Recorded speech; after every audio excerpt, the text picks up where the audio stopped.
Good morning, Bob the Canadian here. So I have game two for you from the War of the Ring semifinals and the Lord's Middle Earth tournament between me and Saved by Him. So game one, I already have a video up there, so I'm guessing you've seen it already, so I'm not going to bother avoiding spoiling it for you. So I won game one as Shadow, so I was obviously very happy to win that, and that means I'm playing Free Peoples for game two. So I did my usual start of starting Gandalf as Narya Guide and having Gimli out in Erebor. I started with Athelas and Red Arrow, so neither of those really changed my plan there. I was talking to someone else about this. I feel like it would be a lot more fun if you got to see your cards first before you made companion selections. Like, it'd be a lot more fun if you didn't have to commit to taking alternate Boromir and then you picked up House of the Stewards, or you didn't have to pick an alternate Hobbit and then you got to pick up Fear Fire Foes. But I don't know, maybe that felt like it was the cards playing the game too much for you. Maybe that's why the game designers left it like this. But anyway, so he starts with Shadow Lengthens and Flocks of Crabine. So Flocks, interestingly, it's a lot more useful in Lords of Middle-earth where you really want to reveal the Fellowship early. So starting with it on turn one is kind of interesting. Anyway, I'm happy to see Scouts and Athelas, of course, anyway. So here we go. So... Oh, right, yeah. I was feeling superstitious. Sometimes it feels like the Keeper die just stays on what it's already on, especially when it's an eye. So I just went ahead and rolled it to something else and got a Palantir. So obviously that's fine. Okay, so now I say Fellowship, okay. So he allocates one eye, rolls one more, and a decent roll, 3 musters, and I roll an army movement, 2 characters, and 2 Palantirs. So solid roll. Just decent stuff for both of us. I tried to pass and then realized that I can't. The token made it look like I could, but yeah, my brain just forgot. He politely informs me that that's an auto forfeit. So, darn. See you game 3. Anyway, so yeah, I just do the usual army movements. I prefer, especially on turns 1 and 2, to leave my Fellowship moving till later in the turn, just so that if I do get hit and revealed, I'm not making it as obvious for them to get the chief first. So this way they have to kind of recalculate about how they're going to spend their musters this turn. And they might spend it less efficiently than if I went ahead and revealed straight away. It also gives them less time to cycle cards. But here's the downside. He can play Flocks. So the 1 in 28 chance that he started with Flocks in hand, that's the one card that can make my movement less likely to succeed before I move. So it's interesting anyway. So I use Gimli's ability, which, like I said, I'm trying to postpone moving the Fellowship. I maybe should have drawn a character card first. You'll see later that I draw character cards. That might have been the correct choice. Anyway, he used the token to muster Saruman down, to muster Isengard to war, rather. And then I pass, and he moves that army to South Ithilien, which was already a little bit of a tip to me that he probably has a Shadow Lengthens card, because that's not the usual efficient move. Usually, if you're getting our mortar armies out, you start with moving Barad-dûr to Gorgoroth. This is also, because not only is that the most efficient way to get your elite out, which is, the best, like you want him on the front lines, but also moving to South Ithilien is kind of already committing to Gondor, whereas Barad-dûr to Gorgoroth is still, you could be going to the Dew Line, or you could be going to Gondor, or you could even be going to Lorien or Rohan. Anyway, so now I move the Fellowship, and he uses Flocks, which makes sense, but he just rolls a 6 anyway, so he didn't need Flocks, and it's a 1. So I would say I'd rather have not gotten hit, but not getting revealed is certainly better. Anyway, then he brings in Saruman. Then I draw a character card, which is Elven Cloak, so never mind. I could have gone ahead and done that anyway. So then he brings the Balrog in, which makes sense. You could also muster Sauron to war and then get Gothmog, but yeah, especially when the Fellowship's already been hit once, keeping the pressure on with what do you call it? Yeah, with the Balrog's presence, certainly making it less appetizing to go through Moria.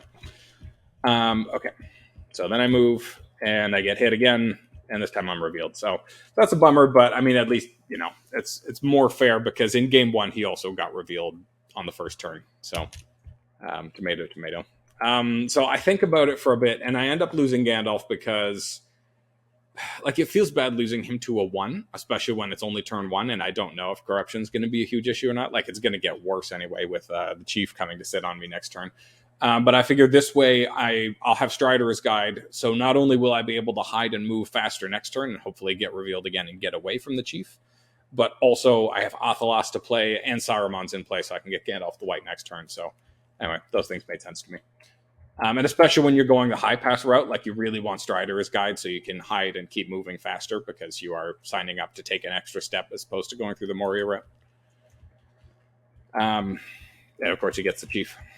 So downside is now that I don't have Gandalf, I'm down to 4 dice, and he's already up to 10 because he got Saruman and the Chief and Balrog. So turn 2, I've gone down to die, and he's gone up 3 dice. So that doesn't feel good at all. But hey, that's the game. What are you going to do? Okay, so he picks up Candles and the King is revealed. So interestingly, it's given me Athelas, Deadman, and Last Battle. Like it's kind of the game wants me to do something fun with Strider, but I'm sitting in the high pass right now. Like Strider's not really in a great spot to go and do something. And of course, I still kind of need him. So anyway, so he rolls 3 extra eyes, and I roll that. So here we are. The good news is at least I get Gandalf the White turn 2. That's nice. I'm also glad that I have Strider as guide because that means I can hide and move again this turn. So yeah, I go ahead and hide before he smacks me with something like Morgul Wound. Turns out he has Candles, so it doesn't make much difference. But so yeah, he goes ahead and plays Candles because if I move and get revealed, then he doesn't get the free card cycle because the Witch King won't be on it anymore. So he gets 1, so slightly lucky for me. And he cycles into Breaking the Fellowship.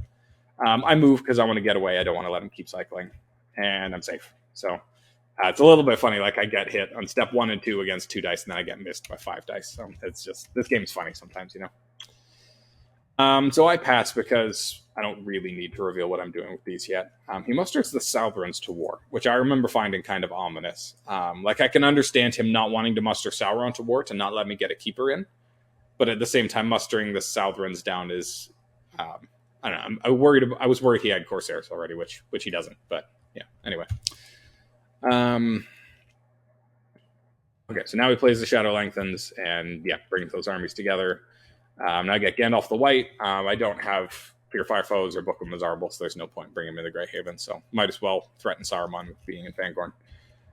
He moves up to Daggerlad, and I muster Gondor down. I thought, I had to think for a while about what to do here, because this army could be going up to the Dew Line, so I could use that to bring this dwarf to Iron Hills and move these guys over to Fords of Isen, or I could muster the Elves down, if he's going to the Dew Line, or I could muster Gondor down, or I could even bring this unit from Osgiliath back to Minas Tirith and bring this dwarf over. You know, there's a lot of different things I could have done. Anyway, but yeah, he moves towards Gondor, so I'm glad I mustered Gondor down anyway.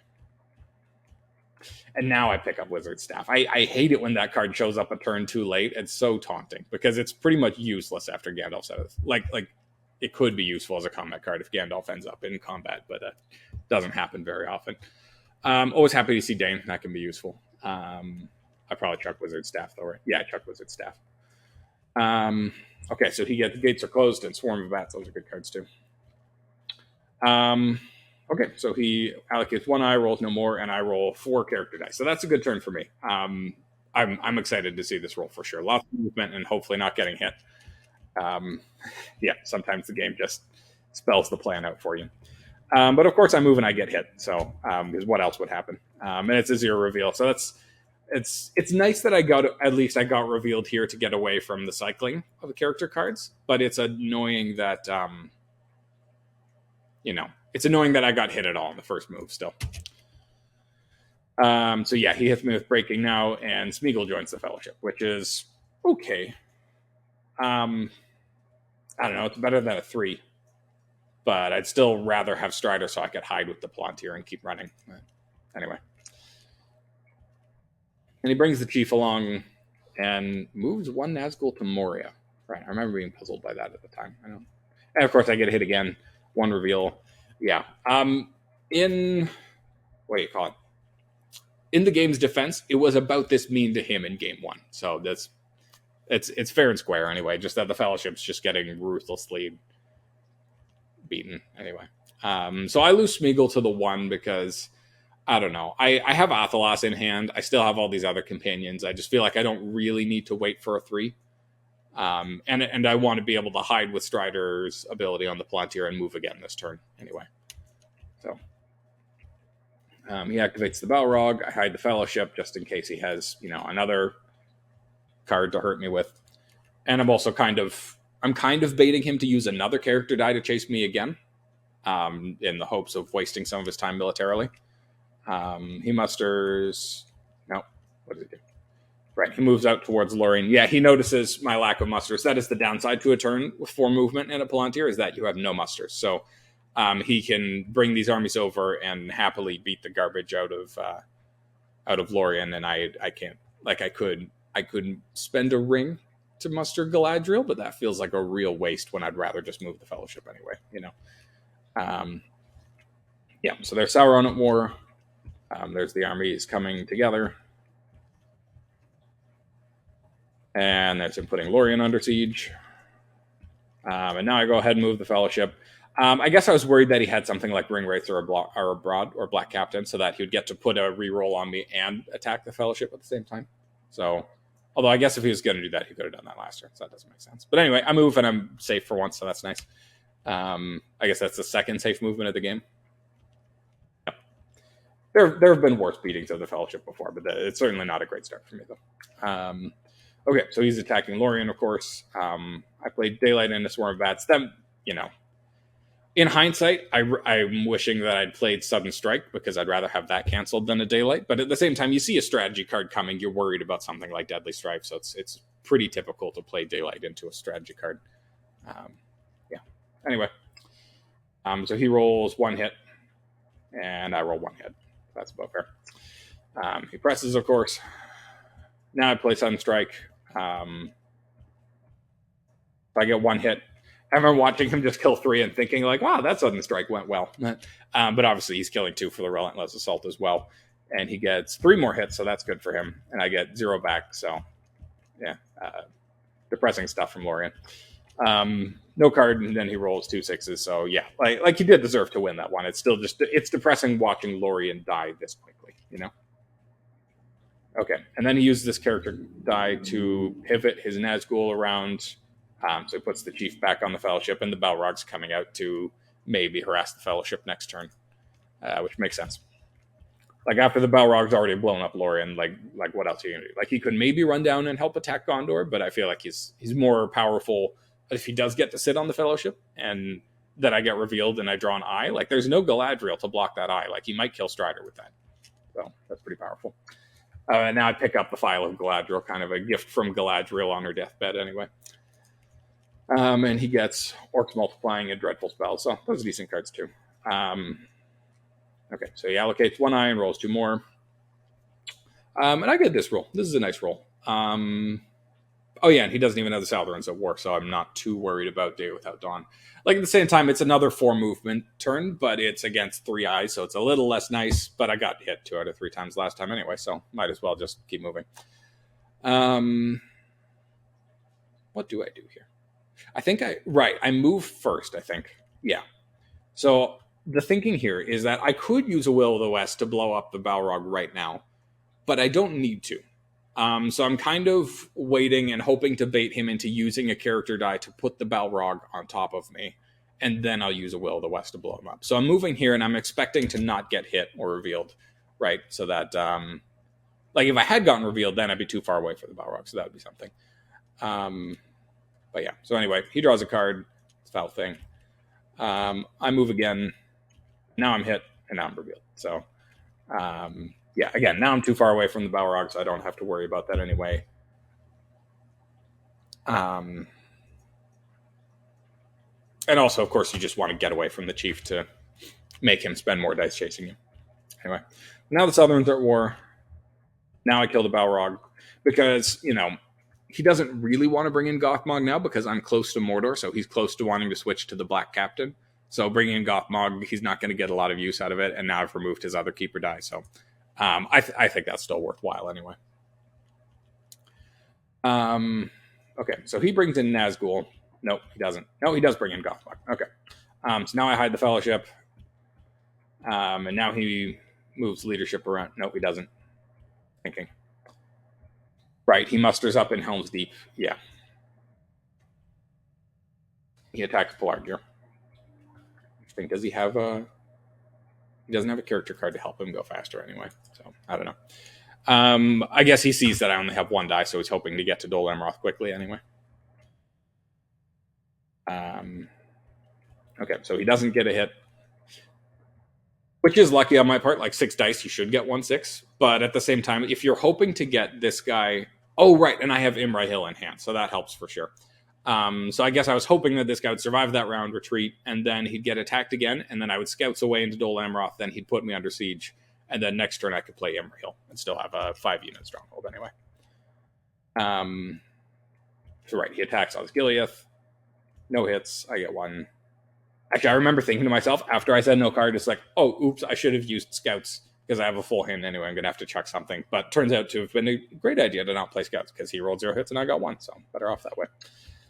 And of course, I retreat to Minas Tirith because I'm thinking he has Black Captain or Ring Racer Abroad and is going to put Minas Tirith under siege right now. So I end up just moving the Fellowship again because, I don't know, being that one step closer feels like it's that much more likely I'm going to get to Mordor next turn, and I don't feel like I need to muster these or move these armies right now. Like I could still hopefully do that next turn. I get hit, and it's a 2. I take a random, and it's Mary. So at least I get to put him in Dale. That makes the 2 line a little less appetizing for him. And now I'm up to 4 corruption, so less vulnerable to Morgul Wound. Yeah. So now he plays Foul Thing, and he gets a 1, and he gets Boromir. So that's not bad. Like, would have been nicer to draw Boromir the first time and Mary the second time, but this is still okay. At least he didn't get Strider anyway. Wow, so I still don't have a Keeper die, huh? I haven't had a Keeper die since Gandalf turn 1. Huh, that's funny. So now I pick up Faramir's Ranger. So that's a little bit sad, like right after Osgiliath got taken. It's still Shield Wall, though, so that's still nice. I think I'd probably chuck... Geez, that's a tough one. Did I chuck both the cards I just picked up? So he picks up a Balrog as come, which is interesting. Yeah, that's pretty useless now. Because with the Balrog being out of play, that can only be used on combat within 2 regions here, and that's not likely to happen now that Lorien's conquered. So, well, that's an easy card for him to chuck later anyway. Okay, so I chuck Dane, and I chuck Faramir's Rangers. I think that makes sense. Heroic Death is a pretty consistently usable combat card. And Dane, it seems unlikely that he's going to be called upon, just given the lack of aggression towards the Dew line. And now the dwarves are 1 step away from war anyway. Okay, so he rolls a second night, and I roll this pleasant roll. So I move right off the get-go. I guess I'm just scared about having the Witch King put on me again. But I get hit and revealed, so bummer. The plus side to getting revealed right next, 1 step away from Mordor, is that now I'll have the opportunity to bring in Elrond and use his Keeper die so that I go last this turn, so I can for sure dodge Cruel Weather. He doesn't have Cruel Weather, but of course I don't know that. And he does have 4 Palantirs this turn, so he might be able to cycle into it. Yeah. Anyway. And yeah, you can see him drawing a character card already in hopes of that. So I hide with the character die because I'm anticipating needing those musters more than the movement, since I only need to move 1 more time. He plays Gates Are Closed, which is fantastic timing. That's the ideal scenario when I don't have a Will of the West, I don't have Gandalf or Gollum as guide, and I clearly want to enter a Shadow Stronghold next turn. Just well played. Okay, so he attacks Lamden, no card, I scouts away. And then I muster an Elite in there because, you know, there's a good chance that he won't blow it up in 1 shot, and I will get a chance to play Imrahil, you know. Okay, so he musters Isengard together. Right, I remember now that mustering in Dol Amroth there is kind of a mistake. Like, it seems pretty natural. And to be fair, if I hadn't, then he would have attacked it, and then I'd have to play Imrahil. But this does grant him the opportunity to muster up and then go get Helm's Deep for cheap. And if I use this H die to defend Helm's Deep, then I can't use it to bring in Elrond anymore, and then I can't go last this turn, making sure I dodge Cruel Weather. So maybe I should have risked it, but I was really feeling like I had the edge speed-wise here, and that just guaranteeing that I get in this turn felt really important to me. Plus, I might pick up another Ents card and just blow up Saruman next turn if he does go ahead with plan taking Helm's Deep. So he attacked Fords of Isen and somehow kills Strider. He just hit the wrong button. Right, so he attacked Fords of Isen. I play Heroic Death here because might as well make sure someone gets back alive. And he rolls 2 6s, so yeah, that makes sense. I get 1 hit back. Not a big deal. Still a good result for him for sure. Yeah, so I pass because I'm committing to playing Elrond. He attacks Helm's Deep. I bring in Elrond. He plays Shelob's Lair. So I use it to play Athelos because the whole point, again, of course, is that I can go last. So I got 2 healing because Strider was guide, so I'm glad I got to play it while Strider was guide. And I use Elrond to pull it back. Yeah, so it turns out, of course, that he did not have Crow Weather, so 2020 hindsight, wish I'd moved those in, but I didn't know that. And if he had Crow Weather, I would have felt stupid. So anyway, so he uses that ring to attack Minas Tirith. I guess just to put it under siege before I can muster more leadership into the both of them. So I move, of course, and I'm hit, and it's a 3. So that's a bummer. I take a random because, I don't know, it's still nicer to keep Strider's ability for going faster if you can. Let's see, what are the discarded cards looking like? Because I know Breaking has come, and Foul Thing has come. Right, but Lure of the Ring is still out there. So that's an argument anyway for maybe losing Strider on purpose, is that it makes Lure of the Ring less valuable. Because if I'm in Mortar and I get revealed, and then he plays Lure of the Ring and Strider gets selected, then I'm losing Strider for free, or I'm taking 3 corruption. So both of those suck anyway. Okay. Well, anyway, turn 6 starting Mortar is still pretty good anyway. And I'm in okay shape. I'm at 0 corruption overall if you count Strider and Pippin against it. And I do have a couple blue tiles to chuck in there. But there's Shelob, and it's like there have been worse hunt pools. There have been better ones. It's 50-50 anyway. Although just given how his military is caught up, like it felt like I had a lead at start, but this is looking scarier now. So anyway, so naturally he uses gates and draws an eye, so that's lucky for me anyway. So he allocates 1 eye and rolls no more. So I remember really thinking like, oh great, this would be a great turn to roll lots of movement. Haha. Just classic stuff, you know. 0 movement hurts a lot naturally, and I don't even have Elrond's ring to turn one of these into a character die and use it twice. So yeah, just frustrating stuff. What do you call it? But I mean, like, these Palantirs are still helpful. I could get the blue tiles in there, so hopefully I go faster next turn. And the H's, I could still muster up a Dol Amroth a little bit. Yeah, so I muster a Dol Amroth. He attacks Dol Amroth. So let's see. I could have mustered in Losarnak just to be a pain. I don't know if that's worthwhile or not. Again, I guess what else am I going to do with that H? I don't know. Maybe play Emrakil with it later. That's right. First, I pick up a character card because the plan is I'm going to play both of these and Imrahil with these 3 dice. So I might as well see if there's something even more interesting than Vile or Elven Cloaks to play, I guess was the thought. So he plays Captain of Despair, which is... I guess it's useful because Servant of the Shadow isn't super useful, but Captain of Despair still allows you to... Oh, no, right. My plan is I'm going to put in the 2 blue tiles with these Palantirs, and then I'm going to ring move with the H, because I'm not expecting him to even start on Dol Amroth this turn. I'm expecting him to blow up Minas Tirith first, because he already has his Nazgul leadership there, and then probably pivot to either Dol Amroth or Helm's Deep. Probably Dol Amroth first, because there's more cards to reinforce it out there. Right, so I start chucking in the blue tiles, because now that I see that he's played Captain of Despair, he can use these character dice, which will then go in the hunt box and make these eyes more deadly to me. He thinks about it. Yeah. I would say he's using the character die, blow up Helm's Deep. I play Advantageous Position because I see it's a character card, so Devilry of Orthanc is the thing.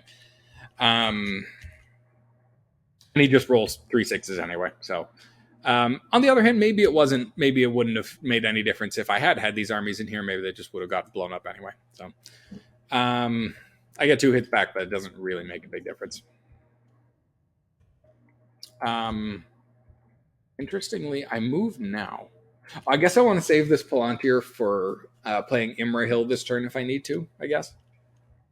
Oh, anyway, here we go. Oh, I also want to use this Palantir to hide if I get revealed with Strider's ability. That makes sense. So 0R, that's a good start to the hunt for sure. He draws a card, brings in the mouth. Alternate Mouth of Sauron makes sense here. Like, you have your last 2 strongholds picked out here, and he can get to this one to help prolong those sieges, and then is, close to getting to Dol Amroth if you need him there too. Pivots to the Black Captain, also makes sense.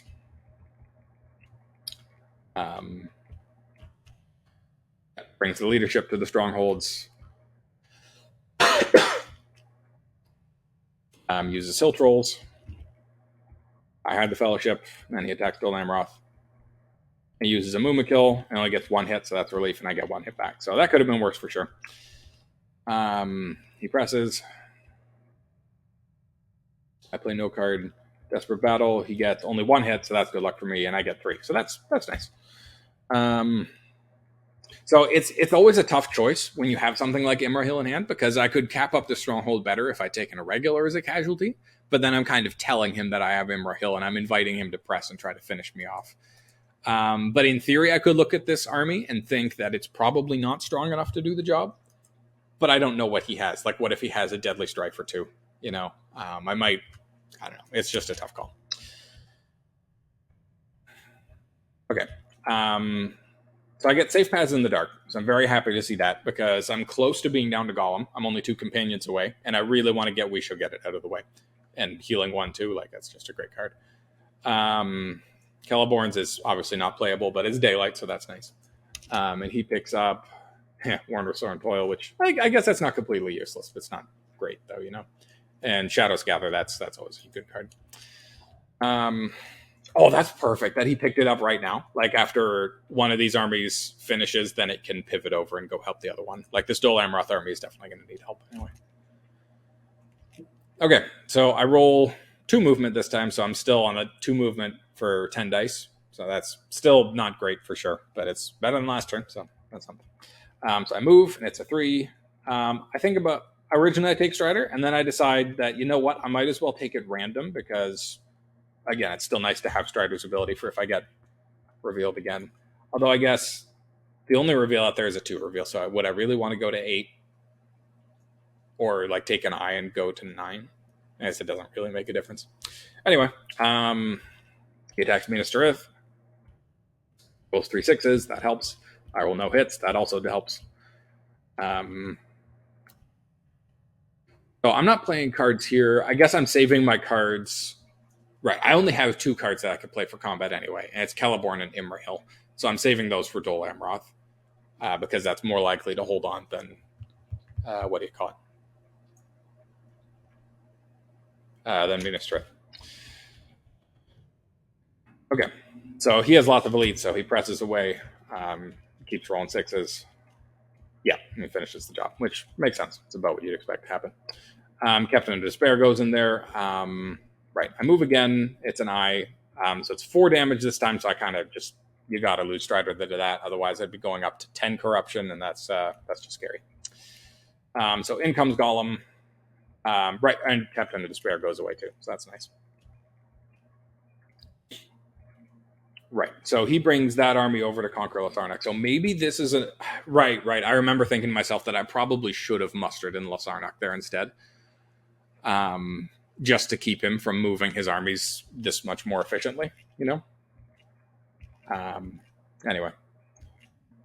Yeah, because now he gets to split his armies very conveniently like this. So I could still muster in Rohan to mess with him a little bit, so that slows him down anyway. I probably should have mustered in Lasarnak, though.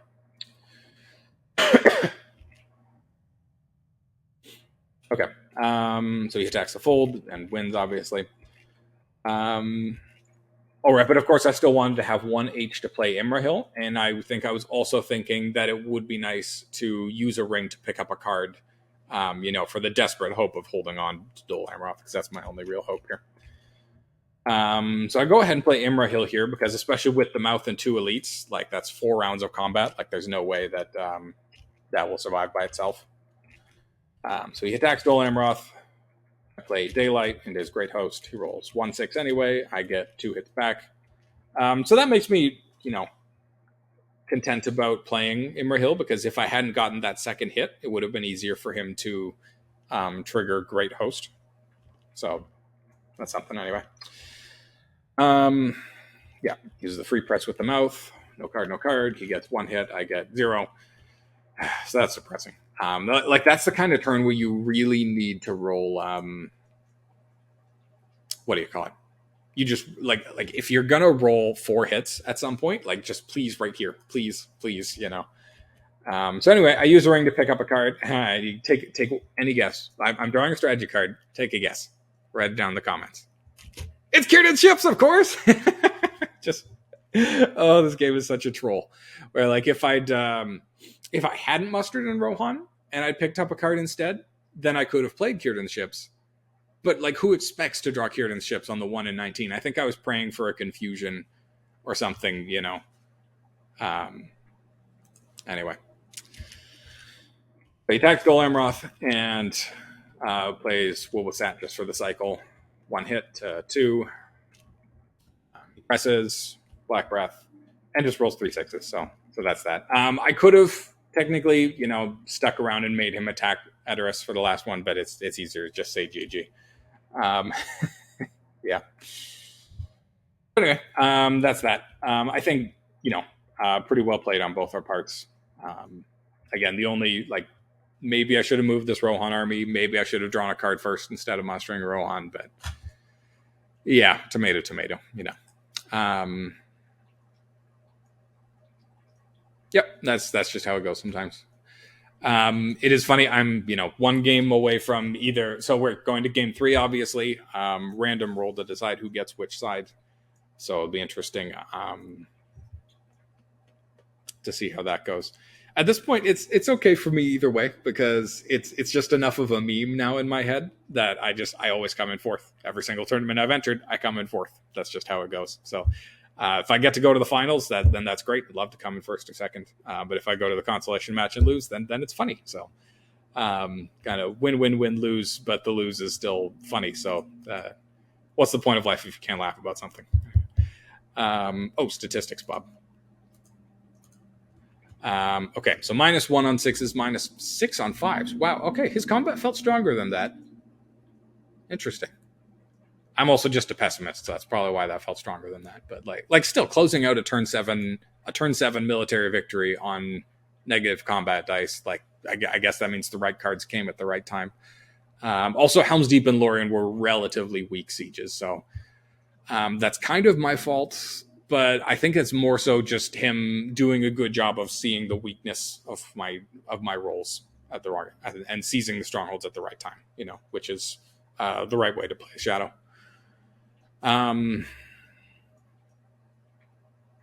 Yeah. Let's see. About standard action rolls for both of us. Yeah, pretty average. Yeah. Okay, cool stuff. Well, thanks for watching. See you next time.